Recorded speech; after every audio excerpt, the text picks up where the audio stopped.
Hello, hello, hello, hello. Hello, hello. We are back with another week of Done with Adulting. We are. We're back with another week. I don't even know. How are It's you? March. It is March. It's deep in March by the time this episode comes out, but like it's crazy because I feel like, it is the 1 year anniversary of being Inside. indoors. So That's kind of wild. that's very wild to think about and process as I'm processing it right now. So when was the first day you worked from home? Do you remember? I think it was like March 12th or 13th. Oh, yeah. So Some I day. don't remember. I was kind of late. I know Emily, I think she was like literally the first week of March. And my company was kind of late. We might have even been into April. Yeah. Which is terrible. But also your job specifically, like you would be the last because you do the buildings. Like, yeah. But I mean, when they said that everybody can go home, that was everybody can go home. Okay. Yeah, it's crazy that it's been a year. I feel like, I don't know. What's changed? There's a lot to process about the last. I mean, Texas is open 100%. Oh my, I cannot even. And when we introduce our guests, I'm sure she'll have a lot to say about this. But yes, we just saw before we started recording this that Texas is fully 100% open. No mandatory masks. I've never seen a mask in Texas, and I've never seen a shutdown in Texas since this has started. Did. I'm kind of confused. Yeah. It's funny. I saw a tweet that was like, the United States is hilarious. We like got faced with a pandemic. We were like, oh shit, we shut nothing down. A year has gone by. We've had no plan, nothing has changed. And now we're just like, okay, let's just open back up like nothing happened. They never fixed the issue and they're like, oh, okay, we're back open now. This is not logical. That's a thing.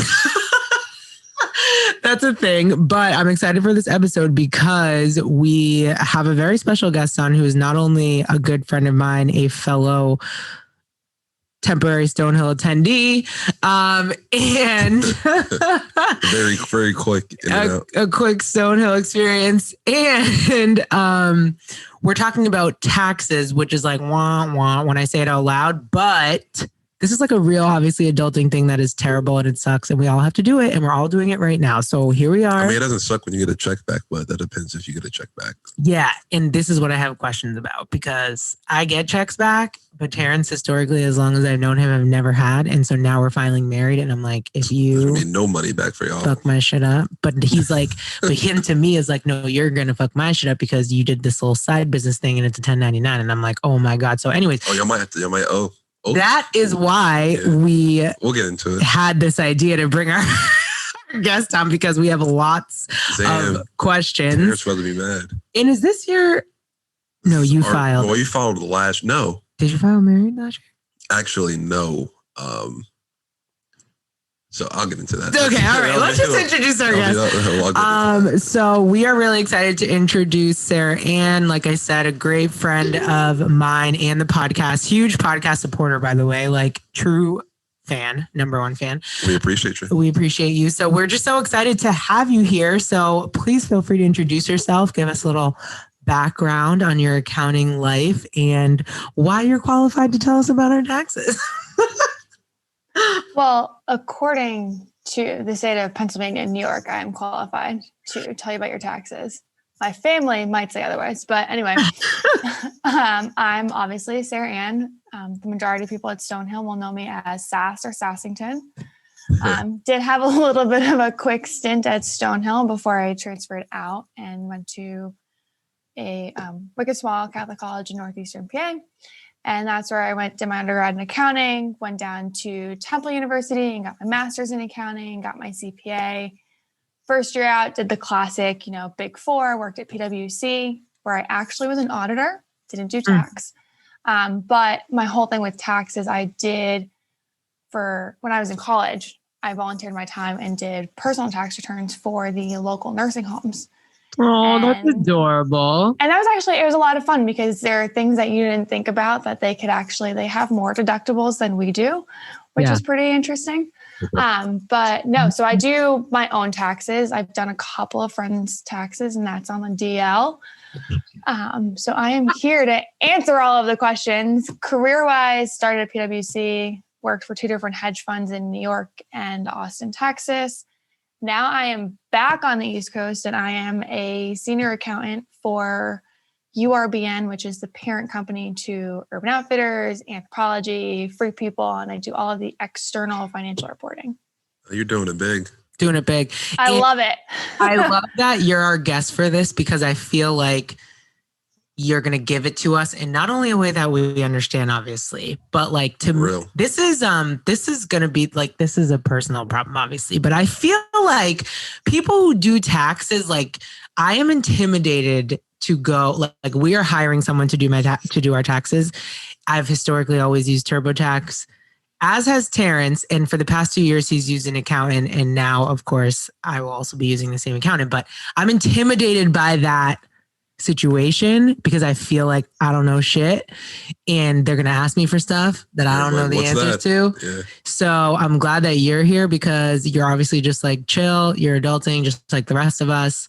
This isn't something that you do full time, but you're sharing your knowledge. So we love that for us. And my advice for you with that is if it is a good tax accountant, you will not feel uncomfortable whatsoever because it'll make you at home.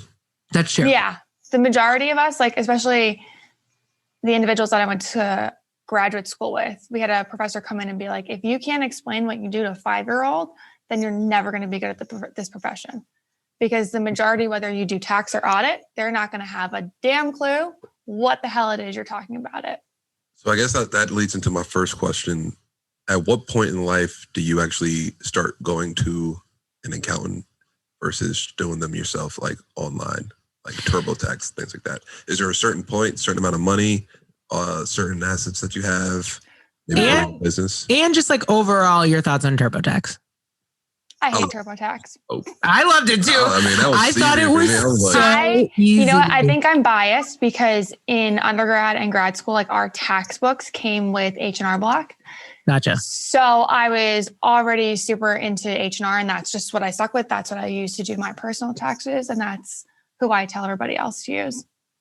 Okay, but to be honest, they're all one and the same. Yeah, the concept is the same in terms of like a user-friendly system where you type in, they tell you what to type in, you type in the information, and then they process your taxes. And like the crazy thing is that I find a little bit sketchy about these things. Not sketchy, but like if I give my stuff to an accountant, right, they're going to take some time. They have other clients. They're going to do all their thing. And then they're going to come back to me and tell me what the situation is. When I give it to Turbo, it happens so fast. I'm like, do you guys have a direct line to the IRS? Like, how do you know? And how do I know this is real? Does that make sense? Technology, data companies. It is tech. You know, the other thing too, like with H&R Block is in TurboTax, like they'll tell you it's been accepted, but you still usually wait 24 to 48 hours for the IRS to kick back to TurboTax or H&R Block and be like, okay, we actually have accepted them. To confirm this is, And then they have a team that then goes in and actually reviews the data that was given to them from these companies. Ugh, that sounds like a terrible job. Do you think with TurboTax there's like more fraud or sketchiness that happens? No. So I think in today's day and age, I think these guys are so used to, they've dealt with a lot of fraud in the past. And because there's so many companies out there that are actually up and running to really create an infrastructure around basically protecting people's data, that there's such a low rate of fraud. Mm-hmm. Okay. So, listeners, judge me if you want, but I'm going to ask some real taxes for dummies questions today because this is what I'm going through. My first taxes for dummies question is, that should be the name of this episode. Is that a trademark situation? No, you could. Okay. Possibly you can do it. Okay, I'll do it. They won't see that. My first question is, what do we need, right? Like, so for and we can use me as an example because I don't give a fuck. I have my full-time job, which provided me with a W-2. There's some healthcare things that I get in the mail that they tell me I need. I now have a 1099 for the business I started. Yep. Another phenomenal question is like Done with Adulting has an EIN, but we didn't make enough money to file taxes, I don't think. So like, what is that threshold? So my essential question is like, what does the average person need off jump to bring to their accountant or to their TurboTax to like get started? Any stream of income that you have, whether it's a $5 stream of income from babysitting, bring it. Any type of receipt that you have for any form of income coming into your bank account or your pocket in general, you need to have that. So whether that's your W-2 employment forms, any type of 1099 forms, you need to have all of that. Even if you think it's not enough too money low of a threshold, put it in. Why?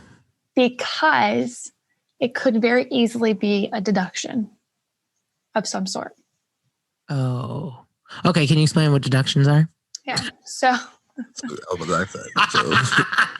I'm going to break it down by please break it down. 5 different types of deductions. Okay, thank you. I've got my notes up on one screen over here. I love this for us. Listeners, notes. It's all about that. And Asia, I think I'm all about the notes. So you have home ownership. Big one for most adults, with the exception of myself. This is my first time filing on as a homeowner. Deduction. Yeah. Nice. Okay, so you should have a form 1098 and that should basically be your mortgage interest statement. Who sends him that? The bank? The bank. Whoever he has his mortgage through, it should come from them. U.S. Bank. Okay. And then any property tax records that you should have. You got that? I got it. Okay. The second one, charitable deductions. Whether you give $5 a month or $5 a year to your church or to whatever organization that's a non-for-profit, make sure you have a receipt for that. A lot of people, when they donate to Goodwill, they're like, no, we don't need a receipt. I'm saying, no, take the receipt. Right. Because it can be used. Are you going to get enough deduction? Like, I feel like people don't do that because they're like, it's going to cost me more to hold on to this and worry about where it's at than the actual return, like ROI on it. Yeah, like maybe so I'm going to side note.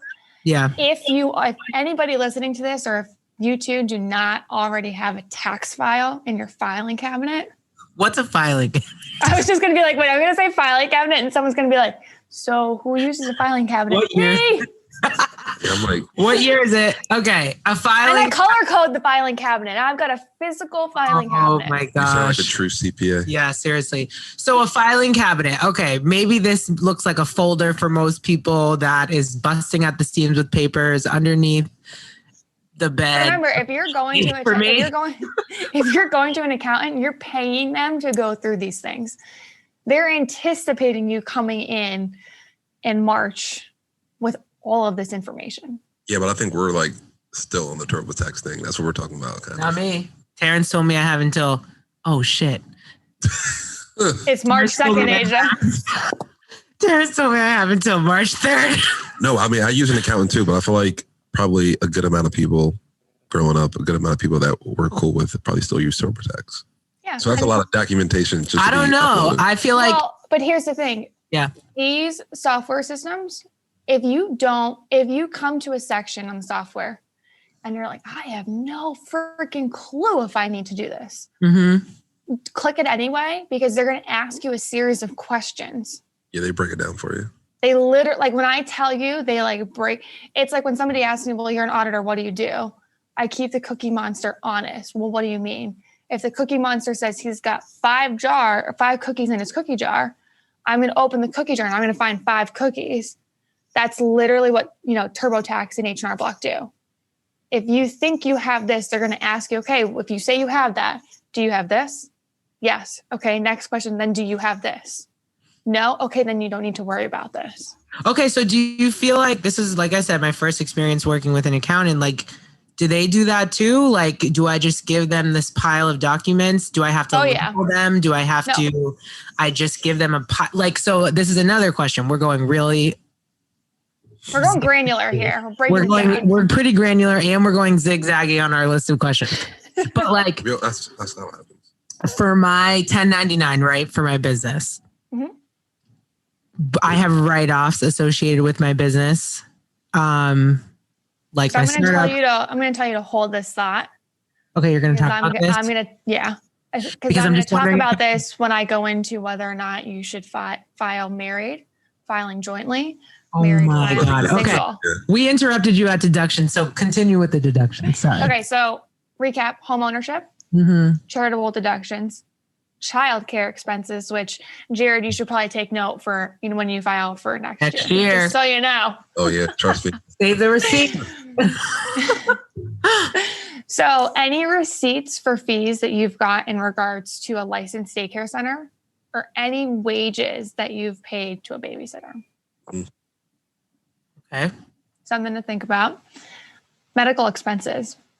Oh, Terrence had a lot of those this year. Okay. So any of your medical documents relating to doctor, dentist visits, and any hospital costs. You should put those in his taxes? Bring them. Oh. What about animals too? Yeah. Does animals count? This is like bringing me deja vu, like PTSD from grad school.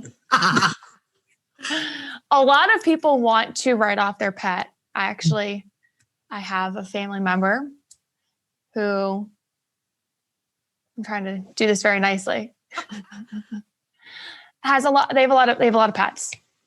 Unfortunately, 9 times out of 10, your accountant's probably going to say, no, your pet is not a deductible. What about the insurance I pay for my pet? My mom has tried. Mom, if you're listening to this, don't hate me. My mother has tried. No. Doesn't work. Okay, that's fine. They're not really considered a dependent. They're not, exactly. Yeah, because, I was going to say because you chose to have it, but then I was like, some people don't choose to have kids. So. Exactly. Like, and they still got to claim them as a dependent. It's simply because they're not human. Okay. And look at, like, even when I was taking my CPA, there's a lot of heated topics of conversation around that specific area because a lot of people choose to not have children, but they choose to have kids. A lot of people choose to take care of their elderly parent, and that becomes a deductible. They're dependent, and you can use that on your taxes. For some reason, pets don't classify as that. Okay, so especially since we're still on deductions, like even thinking about that is like in light of this past year with the pandemic, like a lot of people have had to become the caregiver for their parents this year. And so what does that look like for them if they've, like, let's say somebody's parents moved in with them like back in May and they've been living with they're elderly and they've been living with them in quarantine this whole time. Like, I guess my question is how much time has to go by with the person living with you that they're dependent on you for it to be a deductible? That's a great question. So the way that a lot of people are going to look at that, and that is a very big conversation that is happening right now with a lot of tax accountants, simply because of COVID, like you said. The issue with that is the individual's resident, like their residential address, needs to be for 2020 that person's home. Which probably a lot of people didn't do because everybody moved urgently. Yeah. And they thought it was going to be temporary every month until it wasn't. Now, what could happen is that that elderly individual can use some of those expenses as write-offs on their own taxes. So if your parents had to redo a bathroom to make it more accessible, and this is definitely something that my family is currently going through, while it can't necessarily be, say, deductible on my tax returns, it can be on that elderly person, whether it's a grandparent or a parent, whatever that situation may be. I feel like a lot of people don't know that. Yeah. A lot of people also put their parents into nursing homes. Yeah. So what's that? There is a threshold for how much you can deduct. And, most nursing homes on average cost per month almost $10,000, which is insane. So is that, if you're paying that bill for your parents, is that a deductible for you? Yes. That's considered medical. Correct. Oh, really? Yeah. Wow. And this is why I tell people, if you have, some people think, I only need to get a tax accountant, to do my taxes if I have X amount of investments. No, It's not, well, yes, that is a very valid reason to have a tax accountant. If you have different scenarios like this going on in your life, that's when I tell a lot of people you need to go and hire a tax accountant. Because they know just the ins and outs of it and that you don't.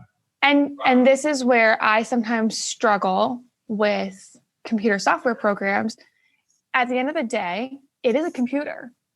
So yes, while it asks you a series of questions, it's not going to get granular enough to understand scenarios such as that, having an elderly parent come and live with you. And speaking of that, that's also where you can get into the loopholes, correct? Correct. You don't like, do you not like loopholes? I am.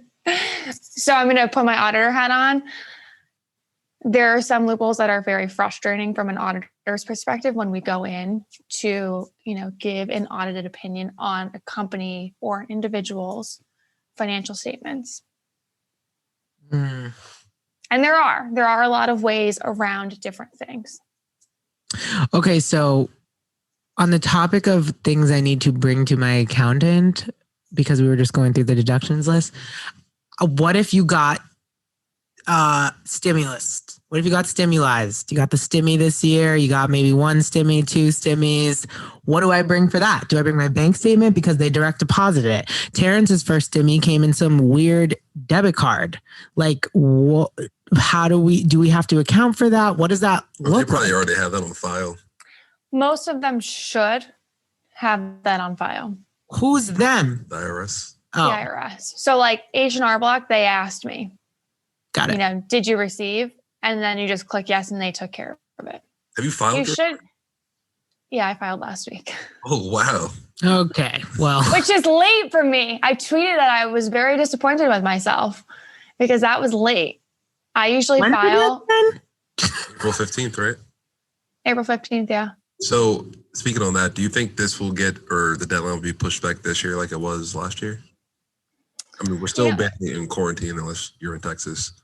Yeah, that's a whole other fucking debacle. Pardon my language, but don't even. I saw that and I'm like, are you fucking kidding me? I mean, please look at my Instagram, people. Did I quarantine? At one point, I think I had to stop answering my mother's phone calls because she's like, you're not doing anything. I'm like, yeah, I'm not. I'm out on my paddleboard and I'm going to bars and it's fine. It's fine. Yeah. No. Yeah. Texas, let me tell you. Side note, Texas is not, it's part of the United States, but it is its own God's freaking country.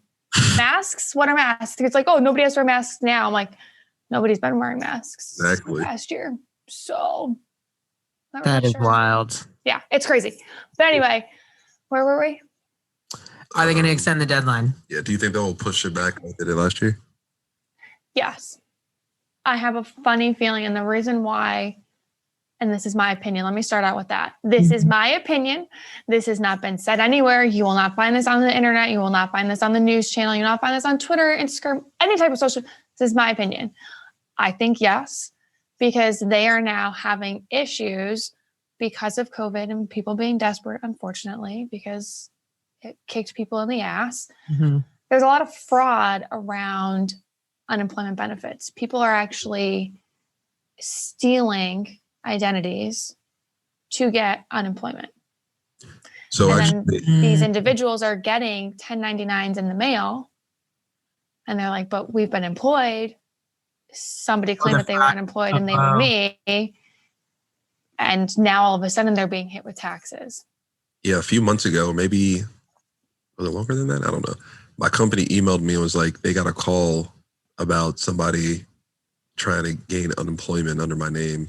And obviously they had to verify it with your job or your. Yeah. So when you claim unemployment, they have to actually call the company that you are working for and they have to confirm that like you were let go, not on issues caused by you, Yeah, so they were like, you have to file a police report. You got to do all this, yada, yada, yada. I was like, what? Did you do all that? I called the cops. I don't want to say I called the cops because I didn't really call the cops, but I filed a report and I think I had to do something else. I forgot what it was. It was kind of a while ago. But yeah, I had to file a report, something like that. I'm surprised we didn't talk about Just so they know that it's not you. Yeah.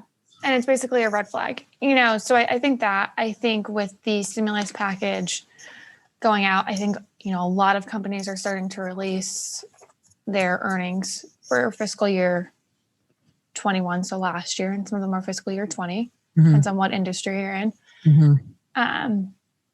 There's a lot of stipulations around what's going on with taxes just for companies, individuals. So I have a funny feeling, and if they don't push it back, I'll buy y'all a drink. Okay, deal. So I would be shocked if they're going to look at people and say, hey, you need to file by April 15th, because it's been a year, and aside from frickin' taxes, not much has really changed. Yeah. And you got to think about it. Last year at this point, I don't think they pushed it back yet, because people really weren't quarantined yet. So it got closer to April before they pushed it back. So, I mean, and what I can say, there are a lot of companies that filed, quarterly taxes. When you have a business, you file quarterly taxes. Those original tax dates were pushed back in the fall. So that was one indication in October, November, where I was kind of like, okay, I have a funny feeling when it comes time for personal taxes, it's going to be the same situation, even if they give them a month. That makes sense. So, speaking of fraud, not even speaking of fraud, but just like filing your taxes properly, what if you're in a profession that you mostly get paid by cash? So like a barber, maybe a stripper, bartender, even possibly those a are waitress. tips, but yeah, a waitress with tips. How do they check, I guess, the accuracy of what those people are filing or what they're claiming? Or is there nothing they can do if a person claims this? Honor system. Well, I mean, honestly, if they're part of it is their bank account, but if they're not, part of it is the honor system. Coming from a family where we've owned a pharmacy business for 60 plus years. Sometimes it can end up being a cash business. So you usually tax accountants, if you tell them what your profession is, they have a general idea as to what's to be expected in terms of wages and other income. And that's sort of where that other income is supposed to go. So it's wages, it's tips, anything that quote unquote might be under the table. Okay. My question is, but again, that's another loophole, Jared, because there are definitely ways around it, but there is like an estimation calculator. Yeah, because I'm saying, like, say if I made $100K cash, but I saved 25. I don't put 25 in the bank. Maybe I put 75% of that in the bank. There's no way for you to know, is there? No. And there's no, I mean, it might be wrong in the eyes of certain people, but you would just pay taxes on the 75 and not the 100, right? Correct. Okay, we're teaching loopholes on Dumb with Adults. But no, we have to talk about the loopholes, because I mean the 1% are that's what you correct going through doing loopholes, and they're making money. So this is true. I mean, and the reason why they're doing that, it's legal. The loopholes are legal. It's not illegal. Right. Yeah. And they have the people. Point. They have the accountants and the team behind them that knows these things. So I feel like the normal people, if we have the same access to them, we can also make that. Fair point.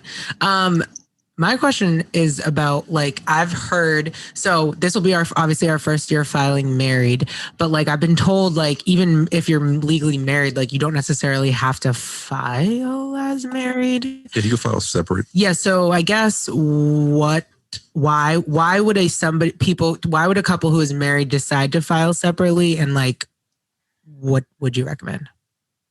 I always say married filing jointly.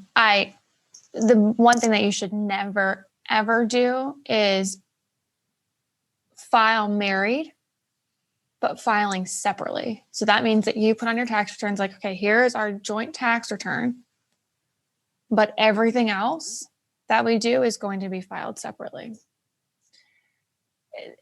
The reason why there are these different buckets for filing is there's different, how do I put this?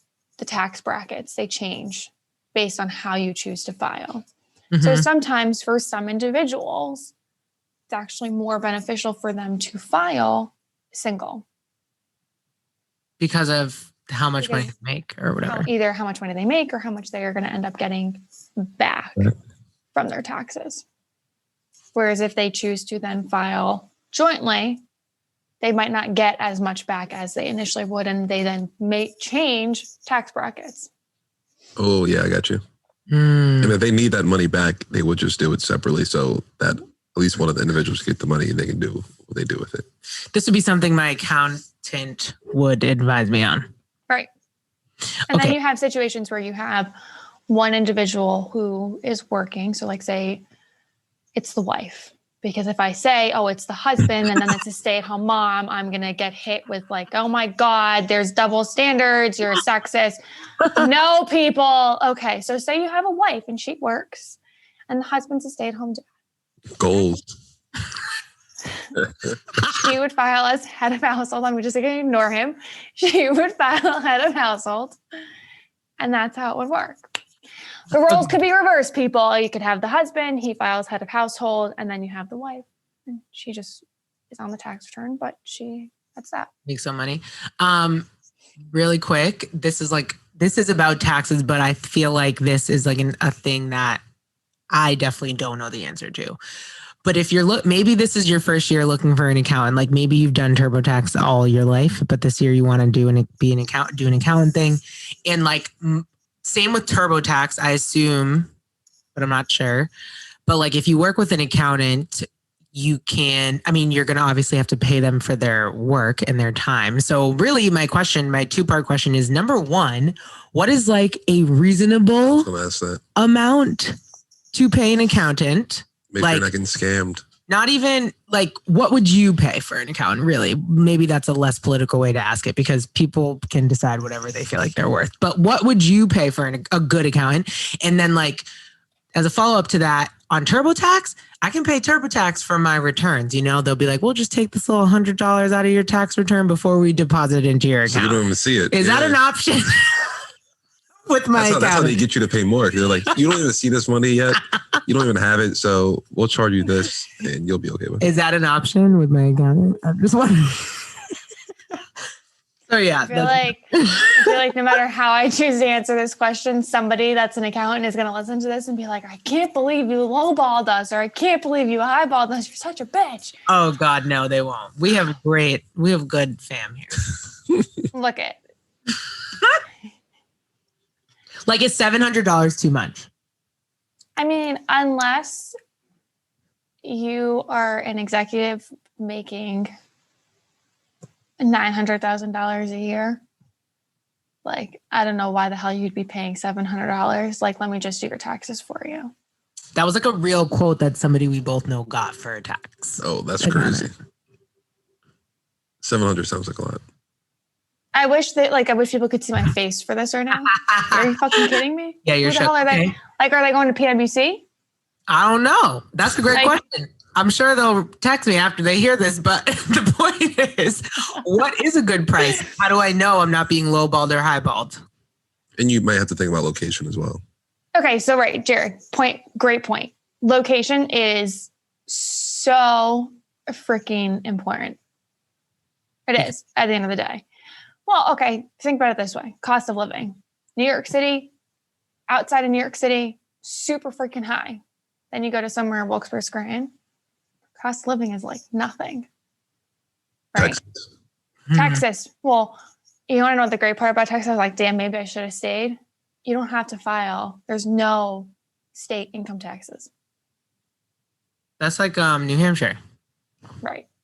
So you don't have to file. It's freaking awesome. Oh yeah, I have a question for you too. Won't you?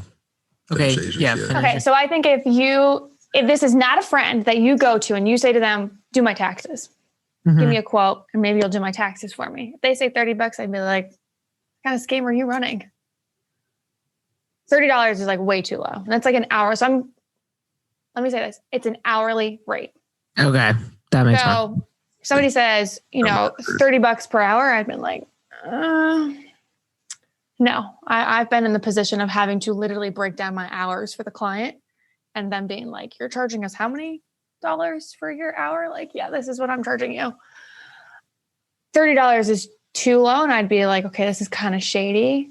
I think for someone like yourself, Asia, with Terrence, like, I think it's reasonable if somebody said, $75 an hour. Okay. That's what it broke it down to. Then you have the higher end of, it could be $300 per hour. But that's if you've got multiple investment vehicles and different portfolios that you're dealing with, and you're real estate, things like that. Yeah. You've got real estate, you've got maybe your own business. If you have, offshore accounts, if you work for a company and you have shares in that company, there are a lot, and you've got maybe 7 kids that are dependent on you still. That's when you kind of have to outweigh it, when it's like, okay, should I be paying someone, say maybe $250 per hour versus that person who is going to charge me, $75 per hour? And that also comes down to, what is their background? We all have anybody who is doing taxes, we all have our CPA. We are required by law to have our CPA if we're filing them for other people. Mm-hmm. You have to look at their background. Yeah. Are they reputable? Right. And that's, look to see, where did they work before they did their own taxes? Before they had their own business. Did they work for a bit? Did they work for a national size firm? Did they work for a regional? Did they work for a global company like Ernst & Young or Price Waterhouse or Deloitte?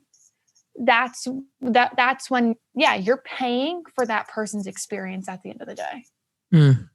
So back to your point, you were talking about Texas doesn't have state taxes. New Hampshire doesn't as well. Can you speak on work from home benefits and how that might have changed in 2020? So, for a good amount of people, they've worked from home, and imagine if they're living in New Hampshire, working from home, but their actual office location is in Massachusetts.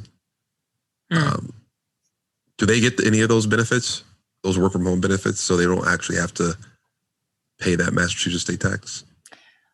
Unfortunately, and I can definitely speak on this, because it's a great example is New York, New Jersey. You live in New Jersey, that is your state of residence, but you work in New York City. So I've dealt with this. This is why part of why I couldn't wait to get the hell out of there, because I'm literally paying 2 states taxes, regardless of, even though my client, when I was at PwC, was in New Jersey. Literally my client where I was for 6 months was in Newark, New Jersey. And then my other client was in Greenwich, Connecticut. Doesn't matter. Wherever, it doesn't matter that you're technically working from home. If the company that you work for is based in that specific state, especially if you spent part of the year having to go into that office. So even if it was only 2 months of the year. Okay, so in Terrence's situation, he was remote pre-pandemic. His company is based in Virginia, and then we moved to Massachusetts, where he got approved to work full-time remote way before Corona, for a full year before Corona. And he pays, I'm pretty sure he does. He has to pay Virginia and Massachusetts state tax. Mm-hmm. And I'm just why? I just guess am that's more money. Bamboozled. And I'm is that why he has, he always has had to pay taxes. He never really gets money back, even when we lived in the DC area, but even more so since we moved here, he had to obviously change his deductions on his paycheck to try to not have to pay more, which I kind of get that. But also, if you want to talk about it, feel free. But at the end of the day, is it because do you think that maybe it's because he's paying in these 2 states that he always ends up having to pay more? Yeah. I had to pay more when I was working in New York City, but I never was a resident of New York, but I still had to pay income taxes in New York City.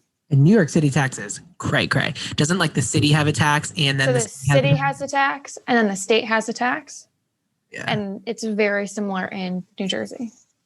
Ooh. And I got hit too in Jersey because their taxes are high as well. Mm-hmm. But like I said, I only resided. My residential address was constantly in New Jersey. That's where I was a legal resident. And I was like, well, why the fuck do I have to pay New York taxes? That's where I was working. That's where I was putting money into the system. So what about college?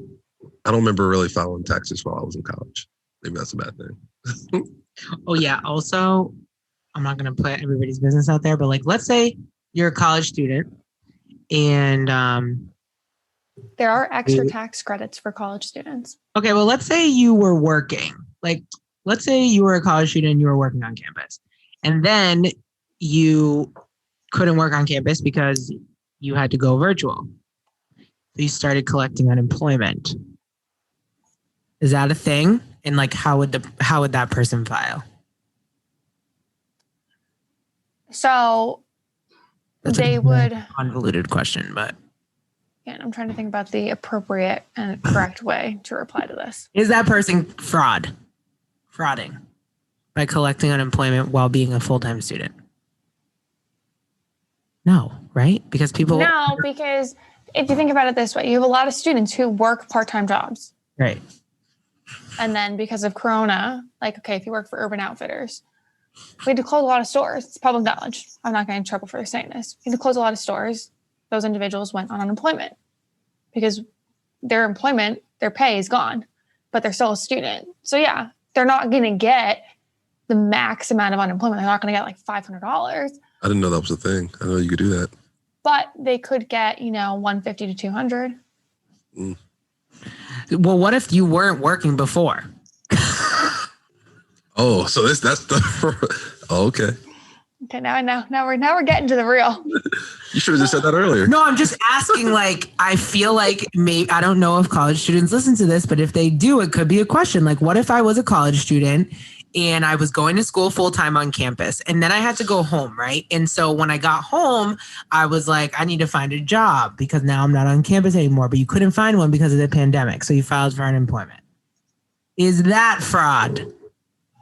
You're trying to like get me in trouble here? No, I'm just putting forth scenarios. This may or may not have happened.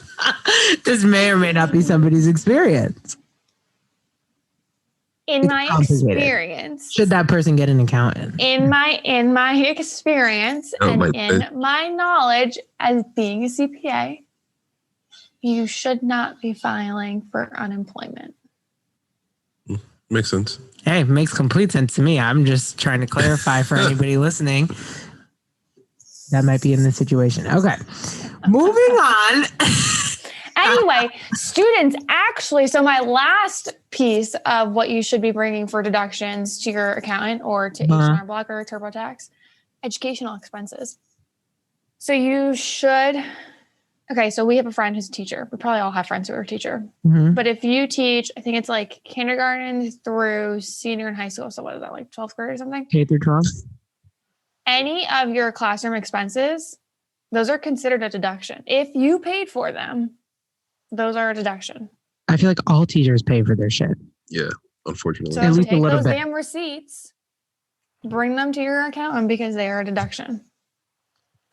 So what if you're in outside sales and you're driving your own car for mileage and gas? Can you can deduct that as well, right? Yes. And what if you work in an office and you're just commuting to the office? Can you deduct that mileage? I've tried. Why can't you? Because now part of your job function? To get there? Yeah. Well, yeah, that is part of your job function. You got to show up. That's like someone trying to deduct how much they pay for their commuter passes. That's why they have a thing called WageWorks. Some companies have WageWorks. Some companies, yes. Some. Not every companies. Not every individual or employee or company is able to have that. I know what that is because we use that as well. Yeah, what is it? Yeah. So WageWorks it's basically pre-tax dollars that you can set aside. Oh, yeah. To cover the cost of commuting. So like when I worked in New York City, I would use it like I was living in Jersey City. At one point, I would take the ferry over to the city and I would use that to cover the cost of my ferry expense. Yeah. So for the companies and the people who don't know that, they should be able to deduct that, no? I have been told no. I have tried to deduct those expenses. But unfortunately, it's not a deduction that is plausible. But now, like you said, if you're in outside sales, you can deduct your gas, you can deduct your mileage because that's wear and tear on your car. And that is an essential part of your day-to-day job. So speaking on that, like... Does that answer your question? Yeah. Probably not. He just doesn't. Because I still got to get to work. If I get to, No, I agree. Because like I said, I've tried it and I've had multiple people be like, no, like Sash, you can't, no. No. Okay. So along those same lines, can you talk a little bit about just like 1099s, whether you just like opened your own coffee shop, or maybe you're selling merch like we are, or maybe you're doing network marketing like you and I do, like whatever it is that you now have this entrepreneurship hat. Can you just walk us through like what someone might need to bring to their accountant for that in terms of things that are write-offs? I'm thinking of do you Deductions? Well, Jared, do you watch Schitt's Creek? Yeah. No. Okay. Well, Sarah Ann does. Never Remember heard that on one. Schitt's Creek when he's like, you just write it off when David's like, With the lotion, do you know, I had my dad and we watched that together and he's like, this is literally you. I'm like, that's rude. I'm like, you just write it off, people. That's what you do. They were just writing everything off? well, he was like, yeah, he was buying these like $100 creams and stuff. And the dad was like, who's paying for this? And she's like, I put it on my company card. And he's like, well, who pays Who's for paying it? for the company card? He's like, it's a write-off. And he's like, but who pays for it? And he's like, I don't know, the write-off people. I feel like a lot of people do that. So can you just, because obviously this is something that will be going through this tax season. So I just need like some guidance. So, yes, I think that anything that you use for your side hustle should be considered a write-off. So if you do market research, use that as a write-off. So when I say market research, if you spend money on Canva for that annual subscription for Canva, right? I think it's like $100 a year. That's a write-off. That is a business expense. Mm-hmm. That receipt should be taken literally to your accountant to be put down on your side hustle. Mm. Okay, so like I 6 months into my side hustle, my computer shut the bed and I bought a new one. Write off? That's a write-off. Write it off. That's a write-off. I'm looking at her face. That's a write-off. That is. You just said it was. If my business is run online, Yes, correct. my business is run totally online. I have And no if you get a new store. phone, you should be able to write that off too, no? If you are working strictly from your cell phone, yes, your phone can be used, like your phone bill. My phone bill can be a write-off? There's a okay, let me preface this. There Please. are thresholds. When I Uh-huh. say thresholds, there is a certain amount up to which you can choose to deduct. That's why I tell people the best way to go about it is the standardized deduction. And that amount changes based on your income. Mm. So you have to pick and choose what you're choosing to deduct from your taxes. Okay, so this is my question. But yes, you could. know. So if you bought the laptop, Mm-hmm. using it for your business, using it for money, Mm-hmm. yes, that is a write-off. Okay, but also like I don't know what to pick and choose and I don't know what the threshold is. So if I'm hiring an accountant, are they going to decide that for me if I just bring them every single receipt in the history of They're going to just we're in 2020. So you're filing for tax year 2020. Yeah. They're going to look at those and use the ones that are going to make the biggest impact on your taxes that is beneficial to you, to your bottom line. Okay, so I don't have to I can just print out all my receipts of things that I think I can deduct and hand it to them. Right. That's what I wanted to know. Yes. So, And that's when I tell people, like, this is why it is super important. Like, up to a certain extent for a layperson, using online software is great, Mm-hmm. right? If you work a full-time job and that's all you're doing, use an online system.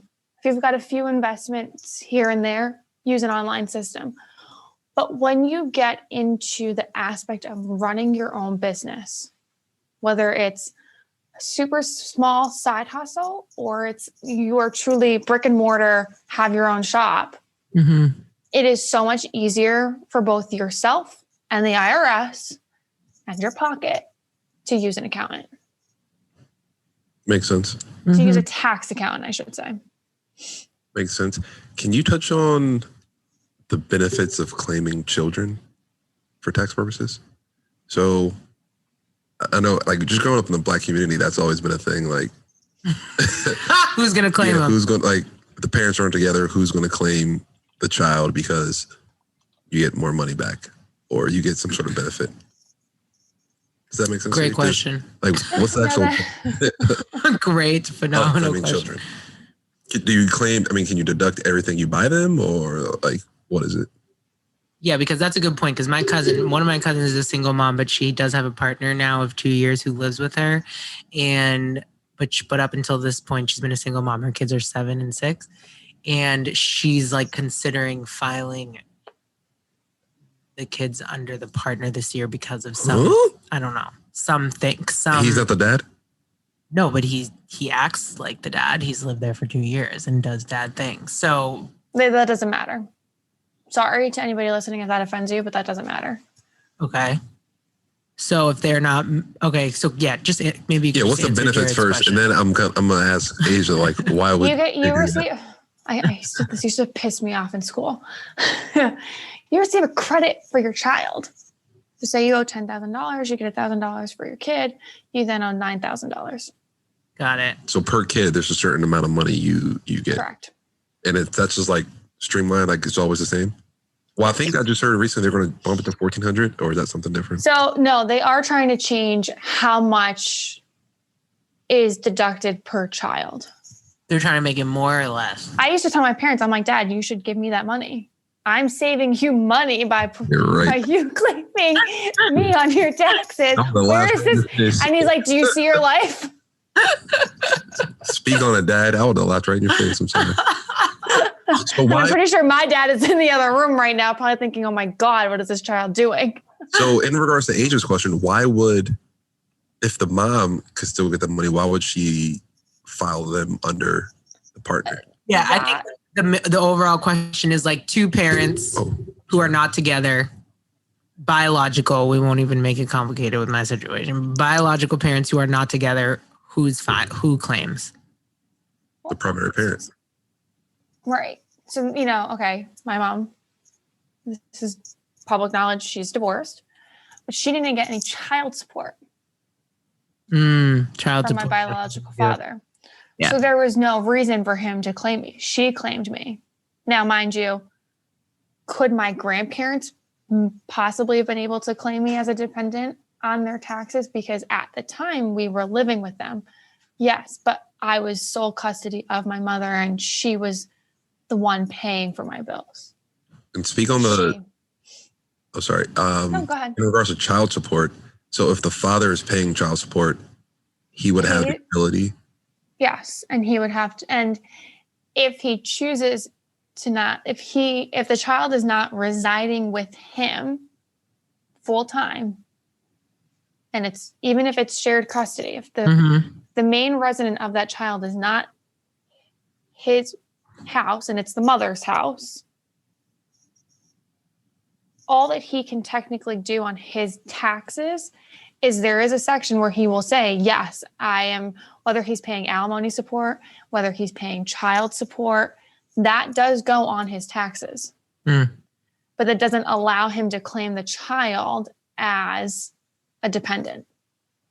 Yeah, it's not necessarily like a deduction guaranteed. It's just like an acknowledgement of your expenses. Right. Now, when my mom got remarried, I'm probably going to confuse anybody listening to this. When my mother got remarried, she stopped working because she didn't have to. My father, now when I say my father, Asia, so when I say my father, technically my stepfather, she then was put on his taxes and then he claimed me as a dependent because they were married and he then became the primary quote unquote breadwinner. Please don't anybody come at me for saying that. Caregiver, whatever. Yeah, caregiver. There, that's a much better word. Makes sense. So speaking on the other side, if a mom is receiving child support and alimony, is that taxed as income? Yes. Because it's taxable income because that's money coming into her, and it's technically regulated by it's a state government mandated thing. Because I know some money that you receive, sometimes you can not pay taxes on it. It's not taxable. Right. So sometimes there are certain aspects that are not taxable up to, and this is where that lovely term comes in, up to a certain threshold. Right. Gotcha. I know for the overwhelming majority of individuals who are receiving alimony and or child support, the majority of the time it is not taxable. It's a non-taxable income. So, okay.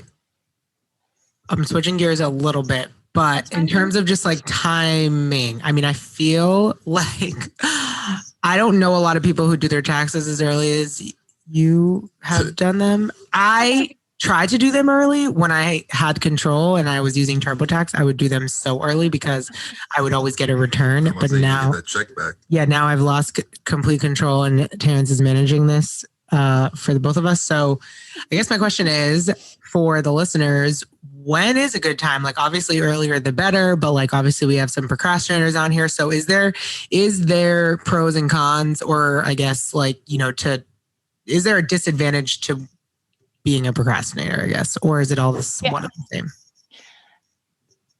If you don't ask for, if you choose to file, right, and say you're going to file April 14th, and you think, oh, I'm going to be fine, I'm going to get it in by the time, and then the 15th rolls around and you're like, shit, I still don't have all of my questions asked.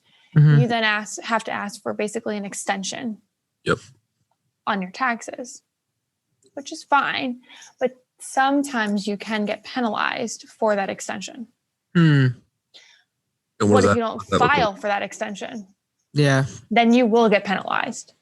And sometimes if you were in the bracket, and now I'm not saying tax bracket, let's say if you were in the bucket of receiving a refund, there's a high chance that you are going to lose that refund because of the penalization that you can receive for filing late. Gotcha. But sometimes, that is also income driven. Yeah. And what you're being taxed. Sometimes like you could file a year late. There have been people who have done it and they still somehow, by the grace of God, I don't know how, they have fucking got a tax refund. Yeah. Questions. What advice would you give to somebody who does like maybe their life got a little crazy for a couple of years and they didn't make a lot of money or whatever the case may be. They didn't, for whatever reason, file their taxes for whether it's 1 year or 2 years, or now you're just in the situation where you haven't filed. We'll say 1 year because anything more than that seems extreme. Well, the IRS is just going to come after you, But, so in my experience, which like I'm not going to get too in the weeds about, but I feel like this happens more often than we think. Like I definitely know people who are like, oh, I don't file taxes. And I'm just like, okay, that's weird, but okay. So I mean, I guess like my question is now maybe you've sorted your shit out and you filed and you owe like a fuck ton to the IRS. Like what would you recommend to somebody in that situation in terms of like dealing with that type of debt?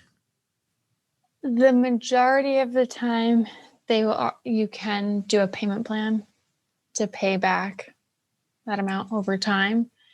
But do they put interest on it? Yeah. They do. Fuck. Do you think the government's not going to put interest on it? The government, SMH. If they could put interest on my glasses because I can't see without them, they probably would. Like, yeah. Damn. Look, I have run into this situation when I was doing personal tax returns for the elderly at some of the nursing homes back here where, oh, well, I thought my son was doing it. And so for the last 2 years, I haven't filed my returns. But I haven't been working. Regardless of you not having an income, you should still file taxes. Mm-hmm. Yeah. SMH. Overall recommendation here: file your taxes. File your taxes. If you get nothing else out of this, file your taxes. Pretty sure the first year out of college, I don't think I filed my taxes, and I don't think they haven't caught back up to me yet. On that. So now I know. Next week, I'm gonna go look in the mailbox, and there'll be a letter from the IRS. Yeah.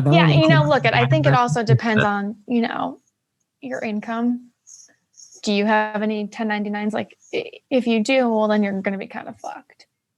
If you don't, you're going to be a little bit in the clear. Let me remind everyone, this is my opinion based on my educational. I just don't understand why they look at, like, for the small people, and they try to catch the small people doing the not so right things. The people who aren't even making that much money, who don't maybe go file, they're coming after those people versus because people who owe in my opinion thousands of dollars to the government. It's an easier target for as horrible as that sounds. And it is something that I've always been bothered by. It's easier to look into an individual who doesn't have a lot of assets backing them. Mm-hmm. And they might just turn over and give it back to you if they see you. Yeah. Right. But then there are situations where, people, quote unquote, deserve to be caught for not being fully honest with your taxes. Because then you have the extreme of people who do file their taxes, but they're selecting which things they're putting on to their taxes so that they don't get hit. Yeah, right. I think I've done that in the past too. Full disclosure. I didn't hear that. I used to bounce as a side gig, and I'm like, I'm not putting this on there. Okay. But adulting, am I right? Adulting. So I want to be mindful of time, and I want to give you. Let me put it out this way. Mm-hmm. If anybody is choosing to not file their tax returns and they want a stimulus check, file your fucking taxes. Oh yeah, that's different. Stimulized. If you got stimulized, file your taxes. End of the episode, sort of like anything we didn't cover, any last message you want to give to... Hold on, I have one more question. Okay, Jared has one more question. So let's bring it back to the loopholes. Loopholes are legal. Is this turning into like a conspiracy thing over here, Jared? No, loopholes are legal. So what's the... I don't want to say best loophole, but what's the best advice you can give to a normal person filing taxes? That, like, what's something they can do, I guess, to get them back more money? That's the most basic thing possible. That's illegal. That they might not know unless they speak to an accountant. That's a good question. Cash is king. At the end of the day, cash is king.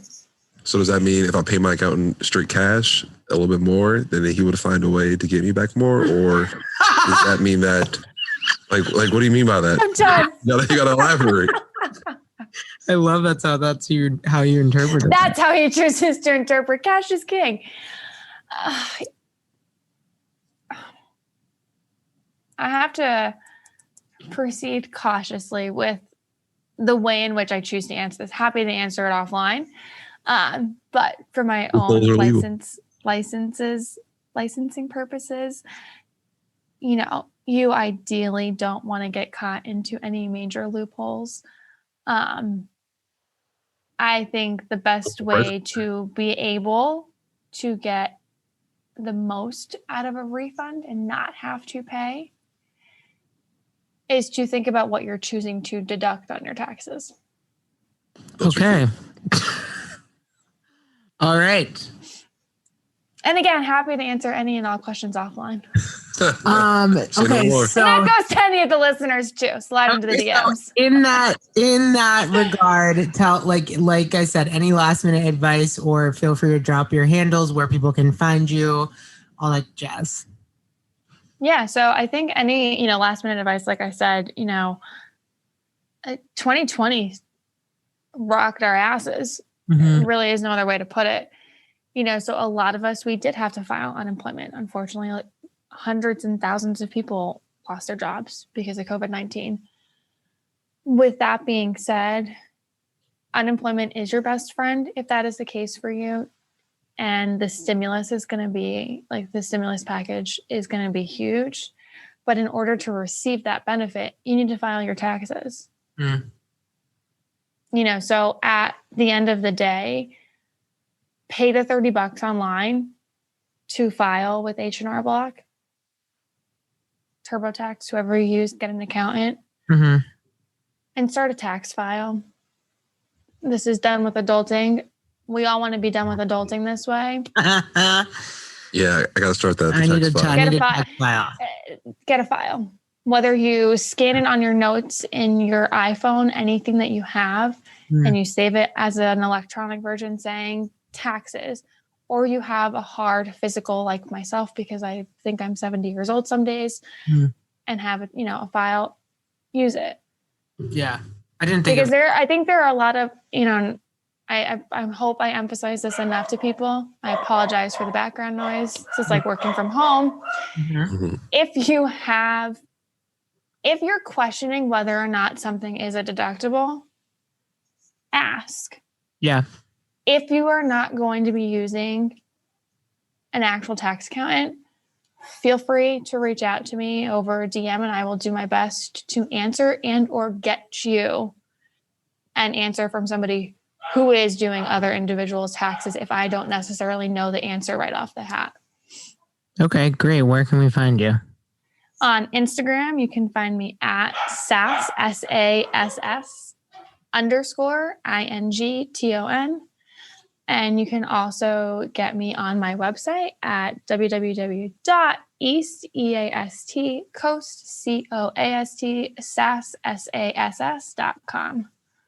I like that. East Coast Sass. Yeah. That's the blog. Plug it. Okay. That's the blog. Thank you so much for coming on the pod. So much information. So much information shared. Just loads of information that I'm going to make Terrence listen to this episode, even though he doesn't listen to the podcast, because this needs to be shared. We seriously appreciate you. And yeah, we're just grateful for you being here. So we will also put Sarah Ann's handles and website in the show notes of this episode. So you're just going to swipe up on the episode to see the show notes. And yeah, if you like this podcast, feel free to give us a rating or a review and or tell a friend. Yes, follow us on Instagram, Done With Adulting Pod. Also on Twitter, Done WTH Adulting. Thank you again, Sarah. Thanks for having me. I appreciate it.